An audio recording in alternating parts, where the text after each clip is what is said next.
Je vous remercie de m'avoir invité. Donc, le sujet de ma présentation d'aujourd'hui, c'est le texto, une pratique langagière distincte, au sens où, où se situe le texto dans le continuum oral-écrit? Donc, c'est la question qu'on va se poser. Donc, ma présentation est séparée en trois parties. Donc, je vais d'abord commencer par introduire le sujet des textos, puis regarder comment est-ce qu'on peut mesurer cette question-là, savoir si le texto est une pratique langagière distincte. Puis ensuite, je présenterai ma conclusion. Pourquoi est-ce qu'on voudrait étudier les textos en français? Le français est particulièrement intéressant parce qu'on a une si grande différence entre le français écrit et le français parlé. Donc, on peut vraiment voir où se situent les textos par rapport à l'un et l'autre. D'autre part, le français oral est vraiment bien documenté. On a de grands corpus, particulièrement en français québécois, de langue parlée qui nous montrent la variation sociale et la variation dialectale. Donc, tout ça nous permet d'étudier la variation, particulièrement dans les textos. Mon travail se base sur un corpus qui a été recueilli à l'Université de Montréal, qui est le corpus Texto for Science. Donc, c'est des gens comme Patrick Drouin, Annie Desnoyers, Philippe Langlais de l'Université de Montréal et plusieurs partenaires qui ont monté ce corpus. Les objectifs de ces chercheurs-là étaient, en fait, voulaient regarder, permettre une meilleure compréhension de l'utilisation de la langue, comparer cette variété de textos les textos québécois aux textos d'autres variétés de langues, puis aussi monter un corpus de référence pour les analyses linguistiques. Donc, quelques questions de recherche qu'on peut se poser donc, par rapport aux textos. Qui texte? Qu'est-ce qu'on texte? Quand est-ce qu'on texte? Où est-ce qu'on texte? Pourquoi? Comment? Donc, je vais surtout m'intéresser au comment ici.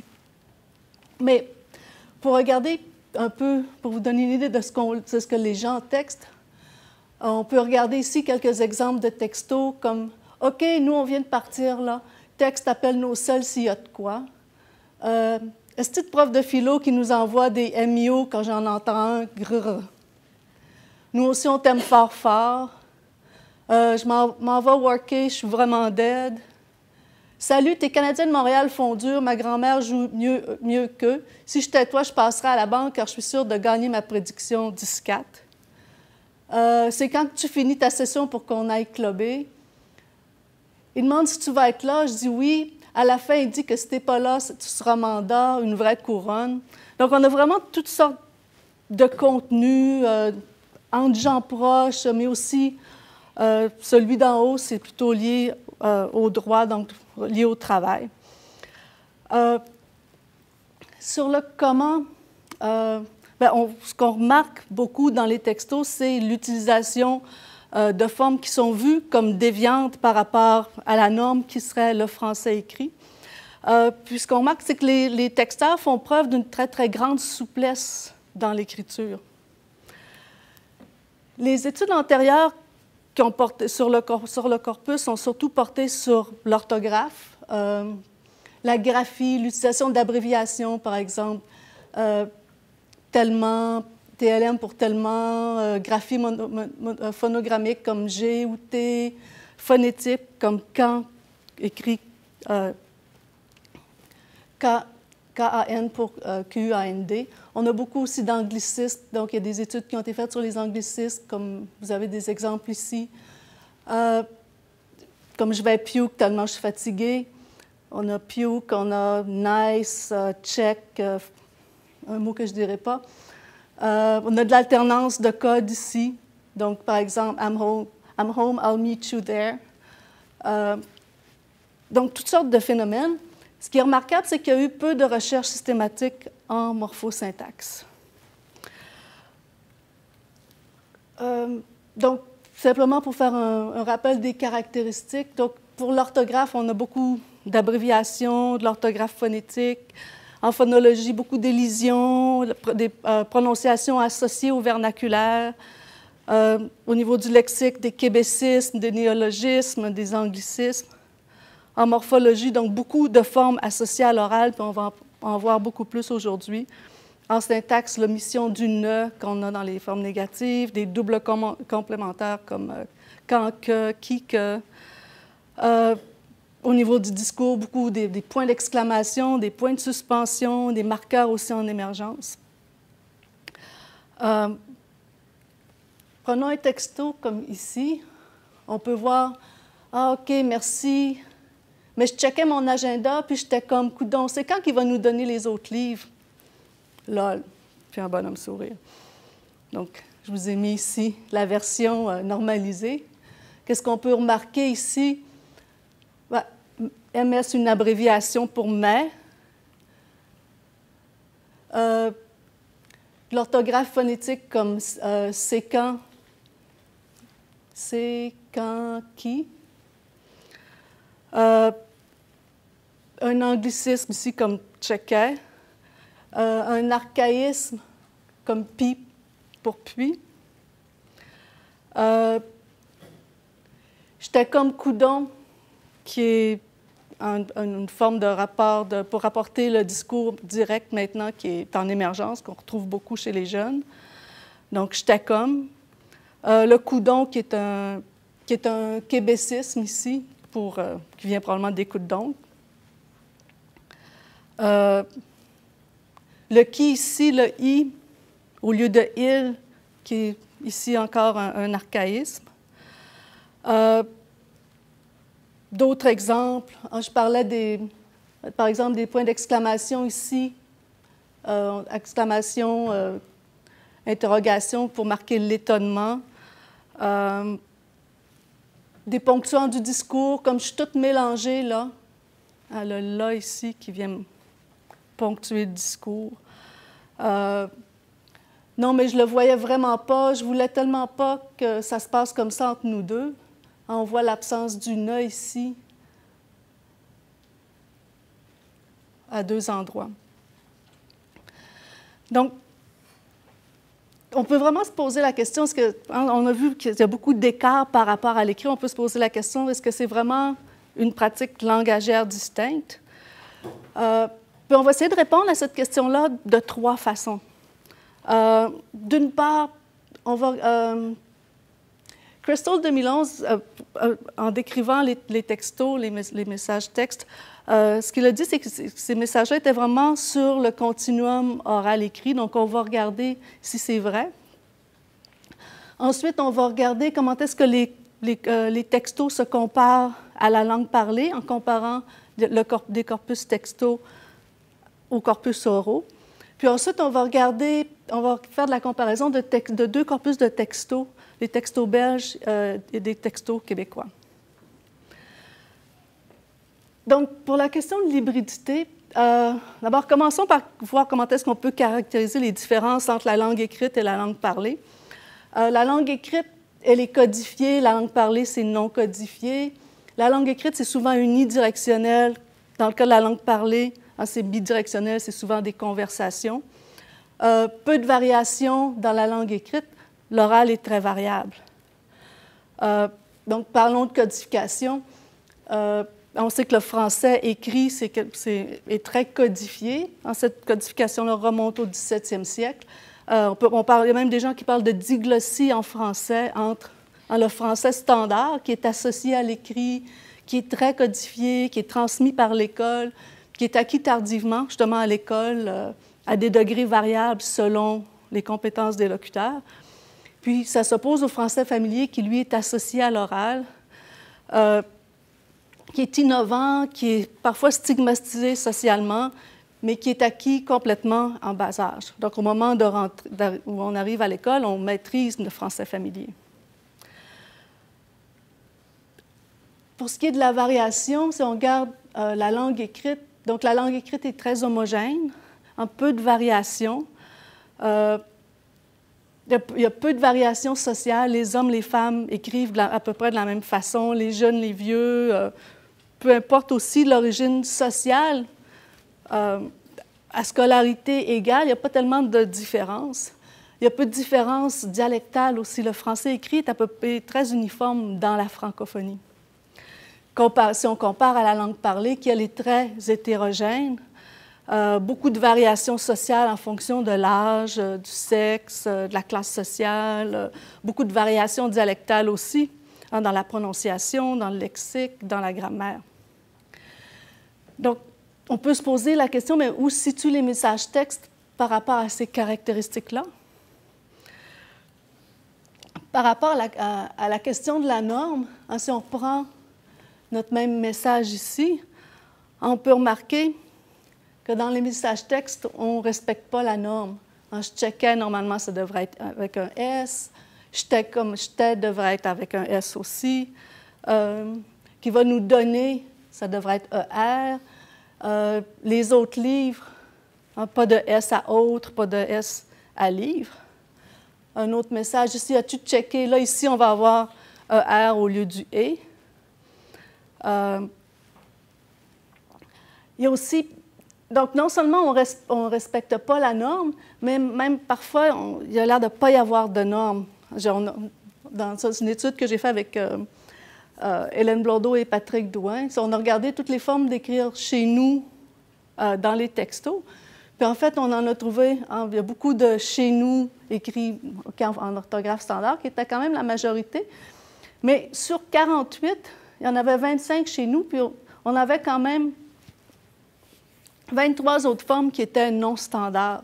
Donc, chez nous, NS, nous, NOU, parfois avec un trait d'union, chez avec un X, chez écrit avec un accent, chanou, chan, che.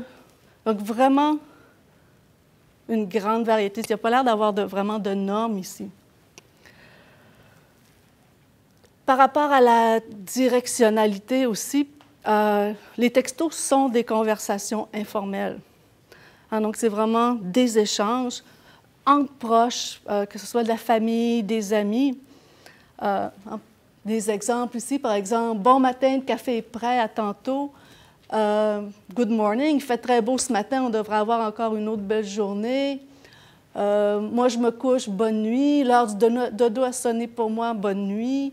Demain matin, tu me calls quand tu te wake up, bonne nuit. » Donc, ces échanges-là, ce n'est pas le genre de message qu'on envoie à son patron. Hein? Ce n'est pas des échanges qu'on fait avec un professeur, par exemple. Quand on souhaite bonne nuit à quelqu'un avant de se coucher, c'est vraiment quelque chose d'intime. C'est vraiment entre amis, au sein de la famille.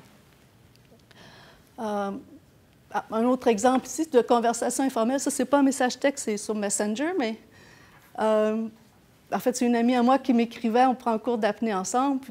Donc, « Allô, comment a été le cours d'apnée hier? Je peux peut-être y aller ce soir, » m'a dit Félix, à qui j'ai écrit hier. « Est-ce que ça vaut la peine? Si oui, puis-je emprunter ton gros char? » Donc, puis-je, une forme très associée à l'écrit, mais... Oups! Excusez. Ton gros char, qui est vraiment associé à l'oral, puis ce qui est spécial ici, c'est cette juxtaposition de formes associées à l'écrit, très formelle, puis une forme qui est associée à l'oral. Je pourrais aussi essayer les lunettes pour voir s'ils me font. Hein, le « il » ici qui se rapporte à lunettes.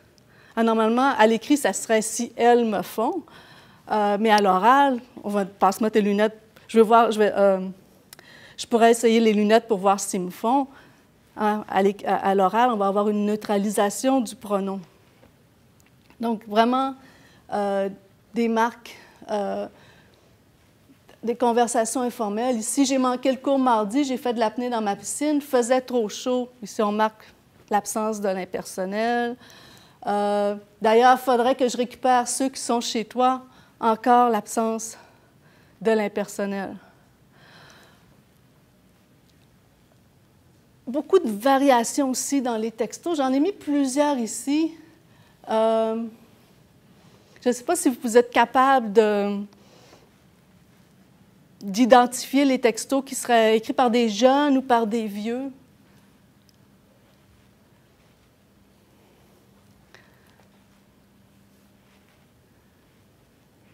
Le premier, est-ce que c'est jeune ou vieux? Jeune. Le deuxième? Jeune. Le troisième?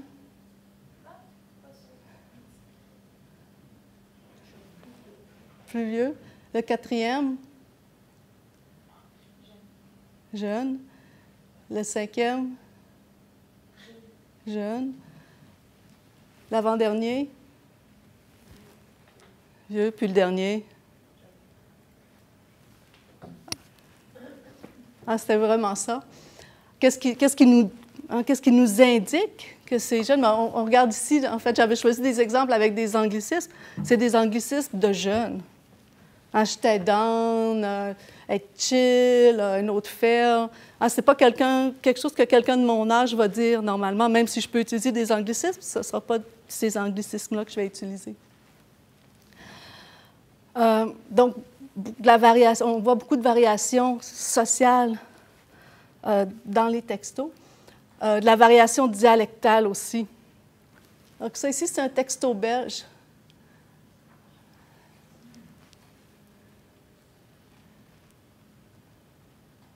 Êtes-vous capable de le lire?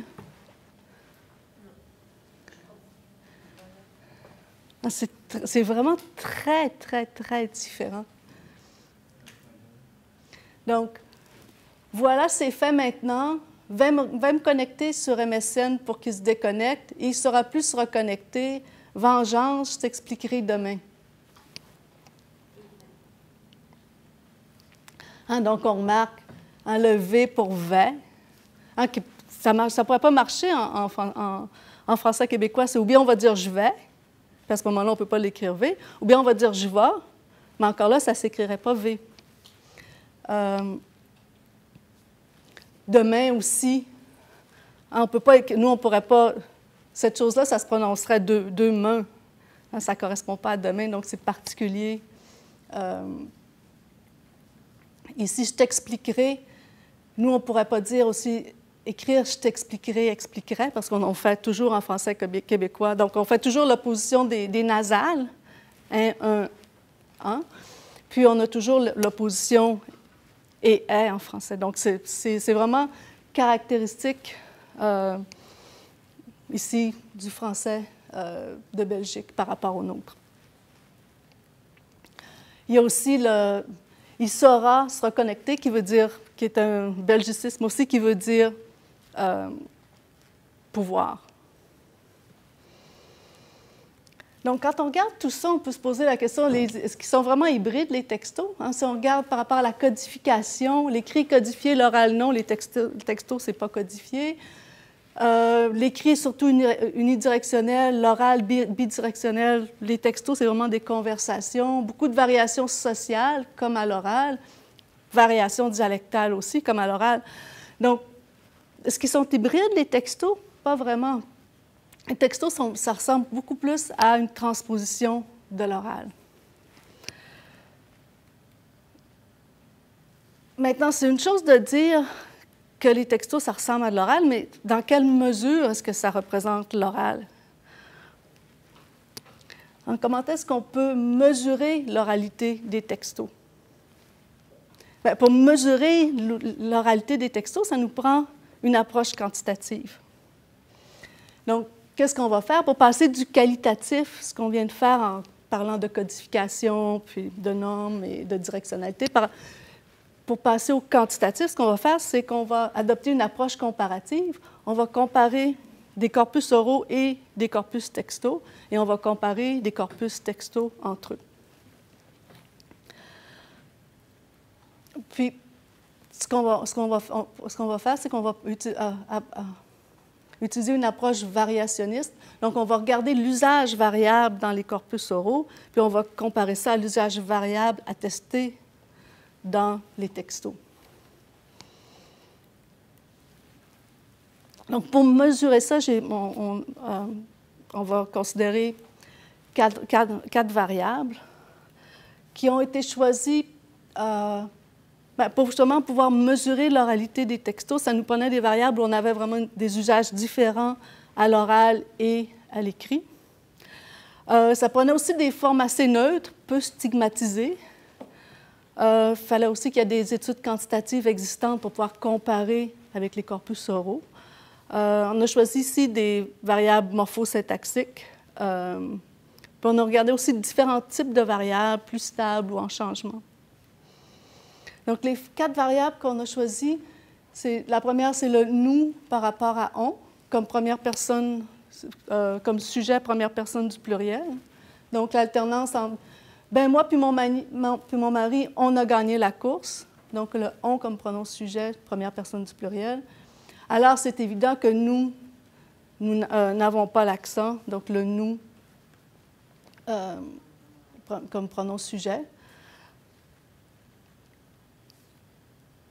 La forme qui est utilisée à l'écrit, c'est le « nous ». Donc, normalement, on n'aura pas de « on » à l'écrit, ou beaucoup moins. Deuxième variable, c'est l'alternance entre « nous, vous, eux » et « nous autres, vous autres, eux autres ». Donc, en français québécois parlé, on utilise beaucoup « nous autres », comme « nous autres, on va aller au cinéma »,« viens avec nous autres ».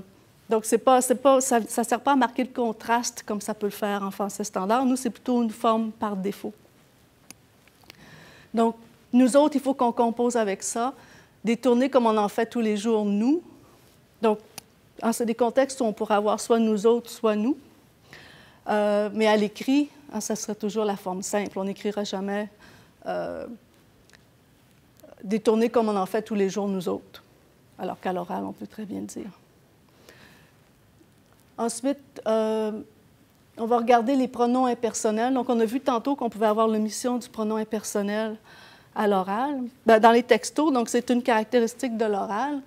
Donc, on peut dire faut que tu en gardes pour demain, c'est l'Halloween, donc sans le « il », ou bien on peut dire il ne faut pas que tu les reprennes, qui est notre forme associée à l'écrit. Puis, notre 4e variable sur laquelle je vais parler plus longuement, c'est la référence temporelle au futur. Donc, on peut faire référence au futur de 3 façons, soit en utilisant un présent, « demain, je m'entraîne à 9 heures », soit le futur analytique, « je vais m'entraîner à 9 heures », ou le futur synthétique, « demain, je ne m'entraînerai pas à 9 heures ». Donc, ce qui est associé à l'écrit, c'est le futur synthétique. Qu'est-ce qu'on sait de ces variations-là? L'alternance nous-on, à l'oral, il y a peu de variations. Toutes les études qui ont été faites sur l'alternance nous-on ont montré que le « on » était vraiment la forme privilégiée à l'oral. C'était utilisé de façon presque systématique. À l'écrit, en revanche, on va avoir « nous » comme forme privilégiée, puis c'est vraiment seulement dans certains contextes qu'on va retrouver le « on », des contextes informels. Pour ce qui est de nous, nous autres, à l'oral, il y a beaucoup de variations. La scolarité est souvent un facteur déterminant, mais on peut avoir nous, nous autres. À l'écrit, peu de variations. Nous va être la forme privilégiée. Alternance entre rien puis le « il » impersonnel. À l'oral, il y a beaucoup de variations. C'est quelque chose qui a peu été documenté, mais j'ai une étudiante au doctorat, Claire Juki-Dunstop, qui fait justement un examen de synthèse sur le sujet, donc ça m'a permis d'avoir des données sur ce qui se passe dans les corpus oraux. À l'écrit, il n'y a pas de variation, on a toujours notre « il » impersonnel. Finalement, pour l'alternance liée à la référence temporelle au futur, c'est quelque chose qui a été beaucoup étudié dans les corpus oraux. À l'oral, il y a beaucoup de variations. En français canadien, laurentien, français canadien, le futur analytique est très fréquent. Le futur synthétique est restreint au contexte négatif. Le présent est vraiment rare dans les contextes d'entrevue. Donc, il y avait vraiment très souvent, ça n'a pas été analysé parce que, justement, c'était si rare. À l'écrit, peu de variations. On va utiliser, une erreur, le futur synthétique. Donc, et non pas le futur analytique. Qu'en est-il des textos? Nos prédictions. Bien, si les textos reflètent l'écrit, on devrait avoir « nous » comme critique sujet. On devrait avoir un usage catégorique de « nous »,« vous » et « eux ». On devrait toujours avoir notre « il » impersonnel. et on devrait avoir du futur synthétique, ce qu'on appelle le futur simple. En revanche, si les textos reflètent l'oral, on devrait avoir on comme critique sujet, la variation entre nous, vous, eux et nous autres, vous autres, eux autres. On devrait avoir l'omission du il impersonnel et retrouver beaucoup de futurs analytiques. En fait, si on regarde l'alternance ou nous dans les textos, on retrouve les deux. Donc, vous avez ici « Salut, sais-tu quoi? On vient d'assister collectivement à un miracle, la victoire des Canadiens de Montréal en 7 contre les Capitals de Washington. Go, Habs, go! Yes, sir, tu sais-tu quoi? Je prédis que nous sommes à 40 minutes de jeu du deuxième miracle après les Capitals d'élimination des Pingouins par les Habs. Go, Habs, go! Donc, on vient, nous sommes. Mais si on fait une étude quantitative, on a regardé ça justement dans l'article que je citais avec Hélène Blondeau puis Patrick Douin, puis on s'est rendu compte qu'en fait, dans les textos, on avait 96 de « on » et seulement 4 de « nous » sujets. Ça se compare vraiment au corpus oraux. Dans les corpus oraux, ce que les gens ont noté, c'est qu'il y avait 99 de « on » et seulement 1 de « nous ». Donc, il y a vraiment, si on regarde l'alternance nous-on, les textos ont l'air vraiment de se comporter comme de l'oral. Donc, les textos reflètent l'oral. On est la forme privilégiée. On a quand même un usage non négligeable de nous. Normalement, dans les corpus oraux, c'est 1 Nous, on a trouvé 4 La différence, ça, c'est beaucoup lié au contexte. Par exemple, quand il y avait des textos qui étaient liés au travail, on voyait clairement que c'était des échanges liés au travail. Là, on avait le « nous ». Parfois aussi, c'était pour donner du style ou pour philosopher. Donc, c'était vraiment le contexte. Puis aussi, on avait quand même un effet de la scolarité. Donc, les gens plus scolarisés étaient ceux qui utilisaient le « nous ». Mais tout de même, c'est remarquable comment, le pourcentage de 96 de « on » qu'on peut retrouver dans les textos. La deuxième variable, en fait, sur l'alternance « nous, nous autres », on a trouvé seulement un « nous autres » dans tout notre corpus, qui est celui-là. « OK, sexy, dommage pour nous autres, à la prochaine ». C'est très différent dans les corpus oraux. Ce qu'on avait remarqué, c'est 71 de formes complexes du type « nous autres », alors que dans nos textos à nous, on a 99 de formes simples. On ne s'attendait pas à ça. Donc, dans le cas pour cette alternance-là, les textos ont l'air de refléter l'écrit, hein, la forme simple et la forme privilégiée. On peut se poser la question, pourquoi est-ce qu'il y a vraiment cette différence-là entre nos deux types de variables? Quand on a le on-nous, c'est un reflet de l'écrit, de l'oral, alors que quand on a la variable nous, nous autres, on a plutôt un reflet de l'écrit. Donc, il y a deux hypothèses qu'on pourrait formuler, soit que les gens choisissent le « nous » parce que c'est plus facile à écrire, c'est plus simple. Mais c'est une hypothèse qu'on a rejetée parce qu'en fait, les gens font de très, très longs textos, puis souvent, ils vont redoubler, ils vont dire des choses comme « nous autres, on », ou plutôt pas « nous autres », mais « nous, on ». Donc, ça n'a pas l'air d'être quelque chose que les gens utilisent, d'être un critère vraiment. C'est peut-être plutôt lié au changement en cours. Ce que Hélène Blondeau a remarqué dans sa thèse de doctorat, c'est qu'en fait, on a une augmentation de l'utilisation des pronoms simples en français québécois. Donc, peut-être que ça, en fait, l'utilisation des pronoms simples qu'on retrouve dans nos textos, c'est un reflet de ce changement en cours qu'on observe dans la communauté. Troisième variable, il faut. Donc, en fait, on a trois façons, on l'a retrouvé sous trois formes, soit faux tout seul, soit on avait IFO, ici ça se retrouve sous forme de faute d'orthographe, qu'IFO au lieu de que apostrophe IFO, ou bien le il. Quand on compare avec les corpus oraux, donc dans les textos, le pronom va être absent dans 87% des cas. Alors, dans les corpus oraux, c'est un peu moins, 68%, mais ça ressemble quand même beaucoup plus aux corpus oraux. Donc, si on regarde le résultat de ces trois variables, les textos ont l'air de se comporter beaucoup plus comme de l'oral que comme de l'écrit. Finalement, notre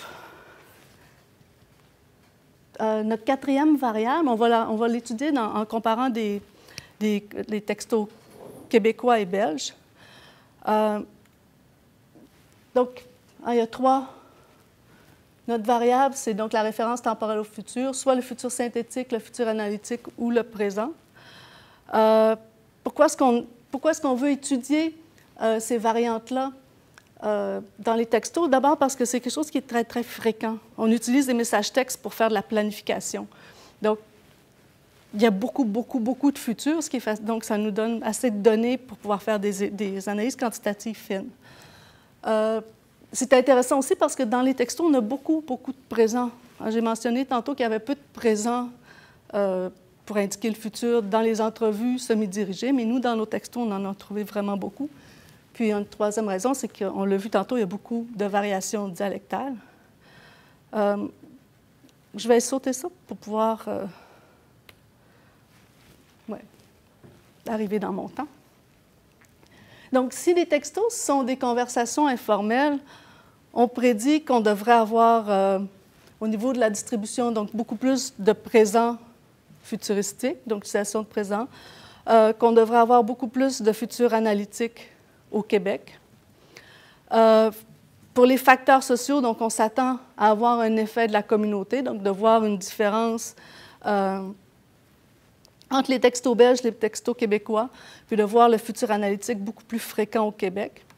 Puis pour les facteurs linguistiques, on s'attend à ce que la variation soit contrainte par les mêmes facteurs que l'oral.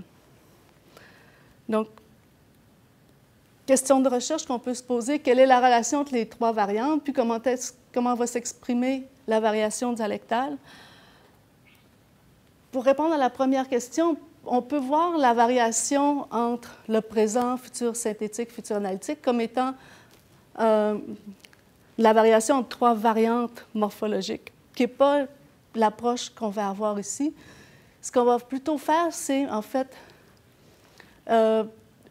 comparer deux choses. Le présent, où là, on n'a pas vraiment de marque de futur, avec les textos où on a un futur manifeste, puis à l'intérieur des futurs manifestes, on va faire la distinction entre le futur synthétique et le futur analytique. Donc, on va traiter le présent plutôt que le futur, qu'il soit analytique ou synthétique, comme étant des variables discursives, puis la différence entre futur synthétique et analytique comme étant des variantes morphologiques. Ces deux types d'hypothèses, si on traite les trois présents, futur synthétique, futur analytique, comme étant trois variables morphologiques, ça fait la prédiction qu'on devrait avoir de la variation dialectale dans tous les cas, donc avoir des taux différents, des grammaires différentes. Tandis que si on sépare vraiment les deux types, les deux contextes, on fait la prédiction que dans le cas du présent plutôt que le futur, c'est vraiment des facteurs discursifs qui vont déterminer le choix du présent plutôt que de marquer le futur. À ce moment-là, on s'attendrait à ce qu'il n'y ait pas de variation dialectale dans ces textos-là, puis que les grammaires soient semblables. Tandis que, en revanche, pour le choix entre futur synthétique et futur analytique, là, on s'attend à observer de la variation, donc des taux différents, des grammaires différentes. Donc, le corpus qu'on a utilisé, c'est le corpus Texto for Science dont j'ai parlé déjà, qui est un corpus québécois. Pour la Belgique, on a donc utilisé le pendant de ce corpus-là qui a été fait en Belgique. On a extrait à peu près le même nombre de textos, 1326 textos qui contenaient une référence au futur dans le corpus québécois, 1274 textos dans le corpus belge. Peut-être montrer des exemples donc, de futurs synthétiques ici en français, dans les textos québécois. Donc, ça ressemble un peu à ce qu'on a vu tantôt, donc synthétique, analytique, puis on a du présent. Dans le cas des textos belges, on a aussi donc, du futur synthétique, ils verront, vem connecter, Tsuvokan cet après-midi sur l'ordi, donc du présent. Les facteurs qu'on a regardés sont ceux-ci. Donc, les facteurs extralinguistiques, on a regardé la communauté, donc la différence entre Québec et Belgique. Le genre, on a regardé le sexe, donc le sexe, femme, homme ou non déclaré. Pour le facteur linguistique, on a pris ceux qui avaient été identifiés comme étant significatifs dans les corpus oraux, polarité. J'ai dit tantôt que le futur simple était favorisé par le contexte négatif. La distance temporelle, est-ce que si un événement est situé dans le temps, plus ou moins loin dans le temps, on va avoir tendance à utiliser le futur simple ou le futur proche, ou le futur analytique. Type de verbe, spécification adverbiale. Quelque chose qui s'appelle la contingence. Donc, si on avait un système enchâssé sous un si ou sous quand. On a fait des statistiques avec le logiciel Goldverb, qui est un logiciel qui permet de faire des analyses multivariées.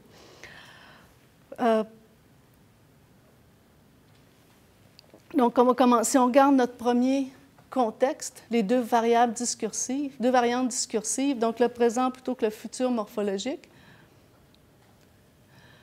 On va regarder si on a un effet de communauté sur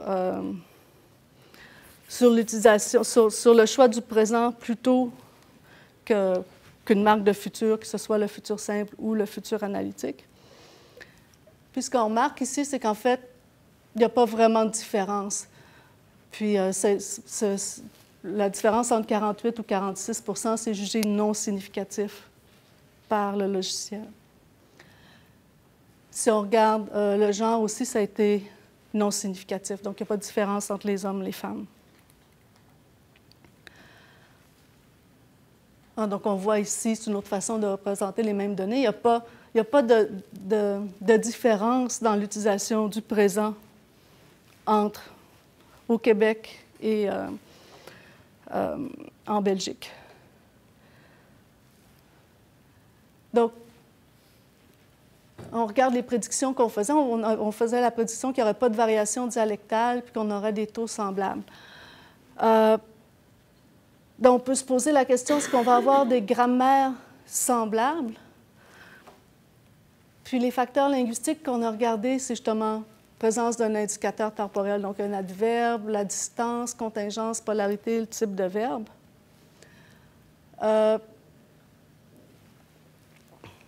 Distance temporelle, polarité, c'était non significatif, donc ça n'avait pas d'impact.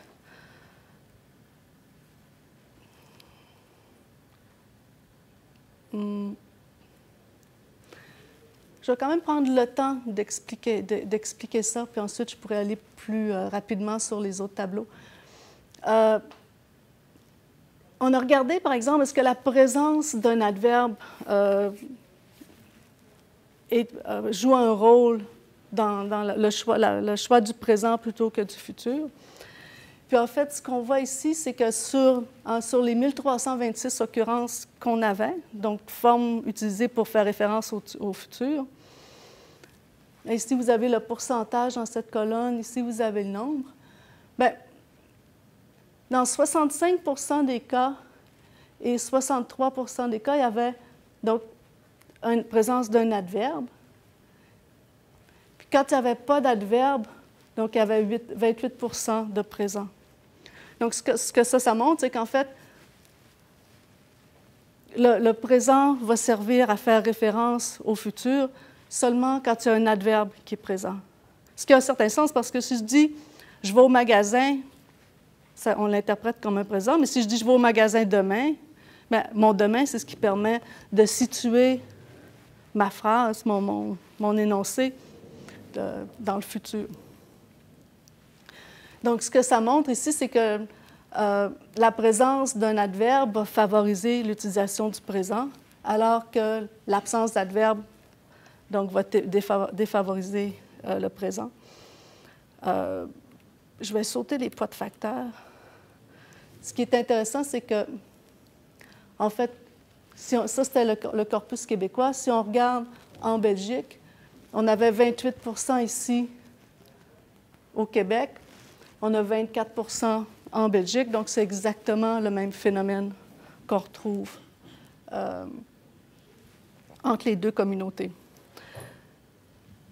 Donc, si on regarde ici, puis on a regardé de façon générale tous nos facteurs, puis on s'est rendu compte qu'en fait, c'était les mêmes facteurs qui étaient non significatifs, puis les mêmes facteurs qui étaient significatifs dans des proportions relativement semblables. Donc, quand on regarde l'utilisation du présent plutôt que le futur, ça nous montre vraiment que les textos belges sont comme les textos québécois. Donc, par rapport ici, ça nous montre qu'on a vraiment des grammaires semblables.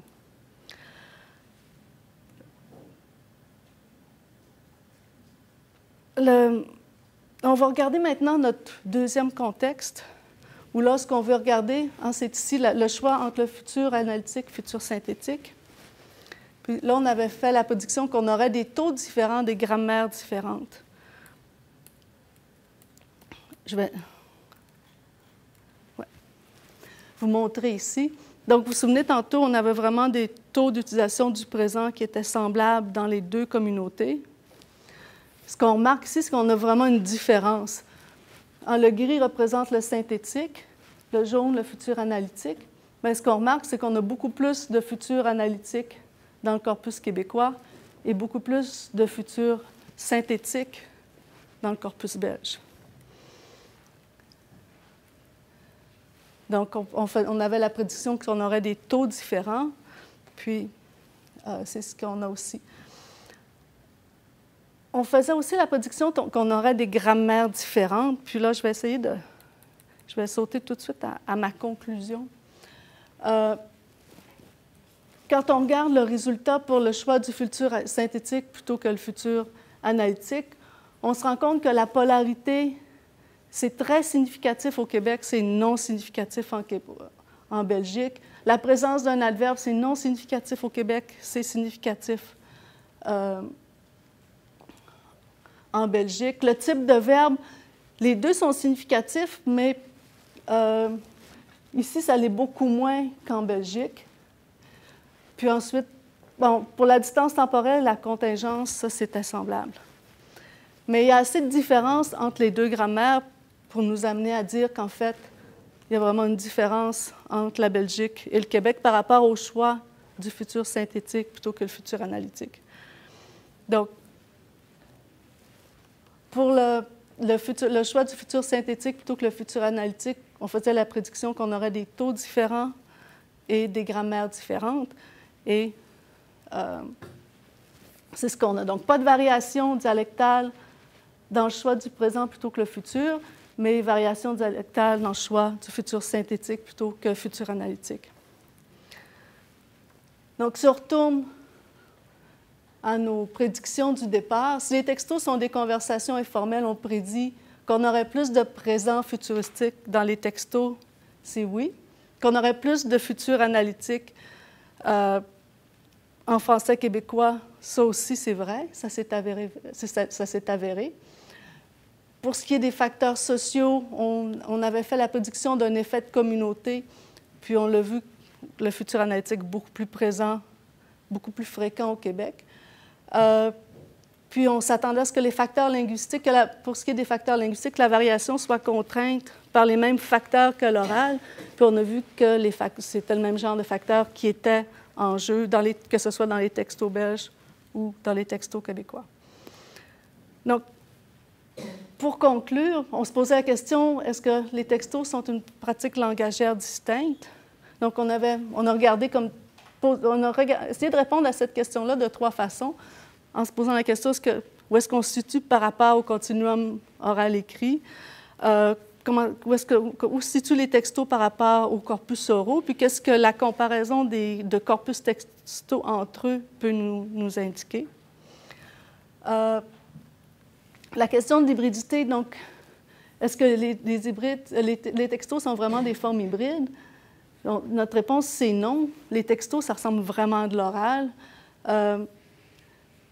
On s'est servi de critères qualitatifs comme le fait que ça soit non codifié, que ça soit bidirectionnel, qu'il y ait beaucoup de variations sociales, de variations dialectales. Quand on a comparé les textos aux corpus oraux, on s'est rendu compte, en fait, que les textos, encore là, ressemblaient beaucoup plus à l'oral. C'était vrai particulièrement pour le on-nous et il faut, qui était souvent réalisé faux. Ensuite, on a regardé le futur morphologique dans les textos. Puis, ce qu'on a vu, c'est qu'en fait, les textos ressemblent beaucoup à l'oral. Les taux qu'on a dans les textos ressemblent beaucoup aux taux qu'on peut avoir dans les corpus oraux. C'est les mêmes contraintes que l'oral, puis on avait vraiment de la variation dialectale. La dernière chose, c'est que quand on regarde l'utilisation du présent futuristique dans les textos, ça nous montre vraiment que les textos sont des conversations, parce que les taux qu'on retrouve dans les textos, c'est vraiment les taux qu'on retrouve dans des conversations. Je vais terminer avec cette dernière diapo-là. Quand on regarde dans les textos, on a trouvé dans les messages textes qu'on avait 47,5 % de futur utilisés dans nos messages textes. Dans des analyses de conversation qui ont été faites en France, les gens ont trouvé 37 %. Si on regarde avec les entrevues semi-dirigées, ce qui a été rapporté, c'est des taux comme 7 %, 9 %. Donc, les taux de présent qu'on a dans les messages textes les mettent vraiment en parallèle avec des conversations naturelles et ne les mettent pas du tout du type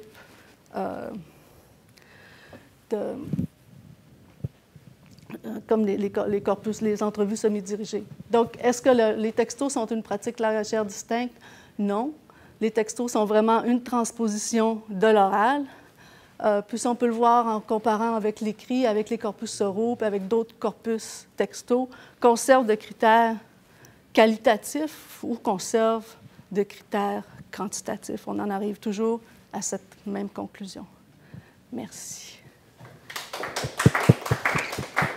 Merci beaucoup. J'essaie de sauter. Je vais, comme toujours, vous apporter le micro. Je vous prie de vous identifier lorsque vous posez vos questions et de parler fort pour que ce soit bien transmis. Donc, c'est à vous de poser vos questions à Mme Tremblay.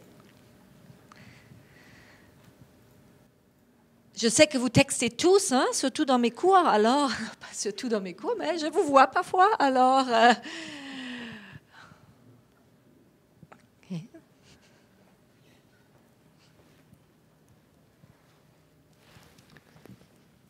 Bonjour, mon nom est Émilie. J'ai une toute petite question. Dans les diapos au début, vous avez parlé de marqueurs en émergence quand vous avez parlé de la ponctuation. C'est quoi ça? Quand je parle marqueur de discours, c'était la forme j'étais comme marqueur de discours, par exemple. Quand je prends l'ascenseur à mon université, puis je suis avec des jeunes, dans l'ascenseur, les jeunes vont toujours dire des choses comme... Ils vont se raconter ce qui s'est passé. Puis là, ils vont dire, ben, j'étais comme, viens, puis là, lui était comme, ben, j'irai pas. Puis... Donc, c'est cette forme-là qu'on retrouve, qui est caractéristique de l'oral, mais des jeunes, que des gens comme moi n'utilisent pas encore. Peut-être que ça va venir. Oui, bonjour, mon nom est Samuel. J'avais une question qui dépassait peut-être le cas de ce que vous avez fait. Je serais curieux de savoir, là, est-ce que, votre conclusion, d'après ce que je comprends, c'est que le texto est une transposition de l'oral.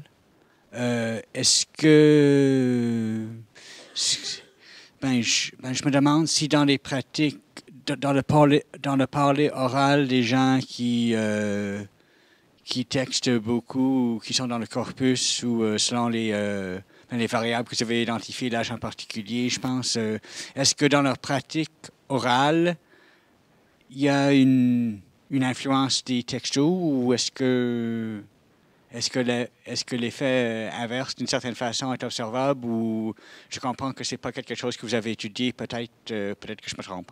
Ouais. Mais voilà. Bien, on ne s'attend pas à ce qu'il y ait une influence, mais il y en a peut-être... Hein, par exemple, si quelqu'un va dire « lol », par exemple. Donc, il y a certaines choses qui entrent dans la langue parlée, mais qui viennent de la langue des textos. Mais c'est plutôt toujours... La directionnalité, c'est vraiment qu'on part de l'oral vers le texto. Ouais. Bonjour, mon nom est Caroline. J'avais 2 petites questions. La première, peut-être que vous l'avez mentionné. En fait, c'est à propos du corpus que vous avez utilisé. Je me demandais, j'ai probablement la réponse déjà à ma question, mais je veux seulement avoir votre validité. Les textos que le corpus a pris, Texto for Science, il y en avait 1300 quelques. Comment ils ont fait pour récolter, pour recueillir ces textos-là? Les gens, en fait, les textos, au moment qu'ils ont été écrits, les gens ne savaient pas que ça allait servir à des corpus. Donc, il n'y avait vraiment pas la... Je veux dire, c'était complètement réel comme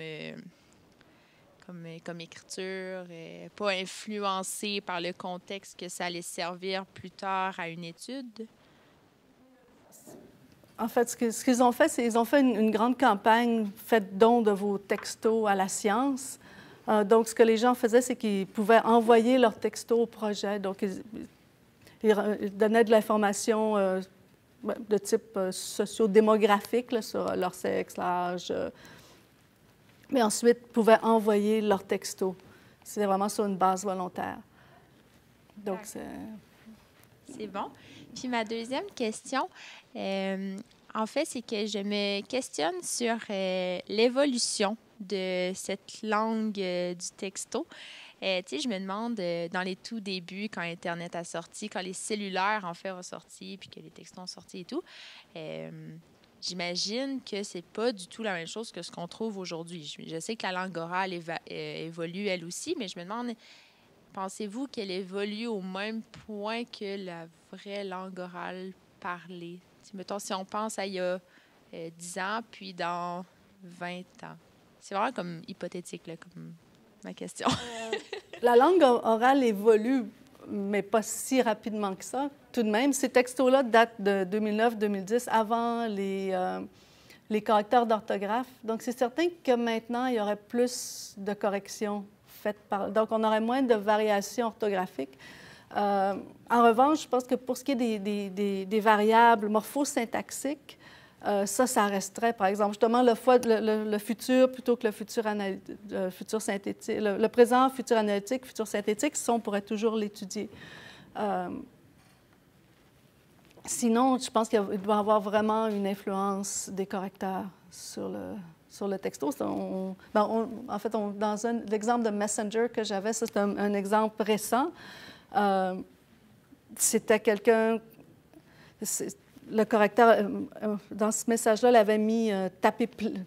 Il voulait mettre « please », puis le correcteur avait remplacé ça par « pleine », puis ensuite, elle avait corrigé en me disant « please ». Donc, c'est...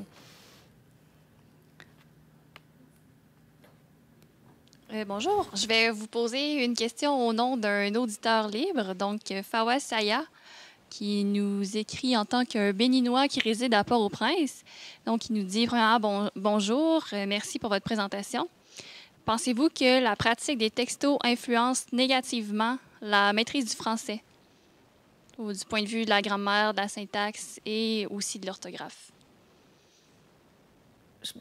C'est vraiment deux choses séparées. Il y a le français standard qui est lié au français écrit, qui est ce qu'on apprend à l'école, puis on a notre français familier. Les textos sont vraiment à mettre en parallèle avec le français familier. Ça ne se veut pas du tout du même registre. Donc, je pense que ça demeure séparé. Puis, je ne pense pas que ça puisse avoir une influence négative ou positive. C'est vraiment... on est comme quand je parlais au début de... je n'en ai pas vraiment parlé, mais on a une situation de diglossie en français. Notre français écrit est comme une langue à part. Puis on a notre français familier. les textos font partie du français familier. Donc, c'est assez séparé, puis je ne serais pas trop inquiète à ce niveau-là. Bonjour, moi je suis Joanie. En fait, j'ai une petite question par rapport un peu à ce que vous avez montré au départ. Bien, au début, en fait, il y avait des textos qui venaient de jeunes et de personnes plus âgées. Puis là, vous disiez qu'entre autres, on pouvait repérer les textos qui venaient de personnes plus jeunes par les anglicismes. Puis, je me demandais si on pouvait aussi différencier un peu les textos venant des jeunes et des personnes plus vieilles par justement cette association-là au continuum écrit ou continuum oral, s'il y en avait un qui était plus apparenté à l'un plutôt qu'à l'autre. Comme les jeunes, est-ce que c'est plus en fonction du français oral, alors que les vieux, plus en fonction du français écrit? Est-ce qu'il y a d'autres choses, en fait, que les anglicismes qui pourraient déterminer si ça vient... oui. Oui, je pense que vous avez raison, que les vieux vont être un peu plus conservateurs dans leur façon d'écrire, vont rester plus proches du français standard, alors que les jeunes... c'est vraiment eux qui sont des texteurs natifs, donc qui maîtrisent cette nouvelle variété-là. Donc, je pense qu'on s'attend à voir. Donc, là, j'ai pris les anglicismes, c'était pour montrer un choix de vocabulaire, mais ça se révèle dans toutes sortes d'expressions. Le « j'étais comme » dont on parlait tantôt, ça, c'est pas quelque chose que moi, je pourrais texter, peu importe la façon dont je texte, je le dirai jamais. Donc, c'est très marqué aussi en fonction... Ça reflète vraiment la façon de parler des jeunes, puis mais aussi, les vieux ont quand même un rapport à la norme qui est qui respecte, les vieux vont respecter un peu plus le français, les règles du français écrit. Non, mais... Est-ce qu'il y a d'autres questions? Non. Est-ce que le projet est terminé ou est-ce que ça continue? La collecte est terminée depuis, oui. Depuis un bout de temps. Donc là, maintenant, il y a des gens comme moi qui exploitent ces données-là. Mais les deux corpus, celui en Belgique aussi, est terminé. Mais je pense qu'il y a peut-être encore des collectes dans d'autres communautés, parce que c'était en fait un très, très grand projet. Et le texte de 2017, il est paru maintenant? J'aurais hâte. Le texte 2017 avec Emmanuel et Hélène? Non, on est en train... Ça, c'est notre présentation. On est en train de l'écrire. OK. Parce que sinon, j'aurais voulu le lire. Oui, on devrait avoir ça. Bon, je vais devoir me patienter, alors. Peut-être un cadeau de Noël.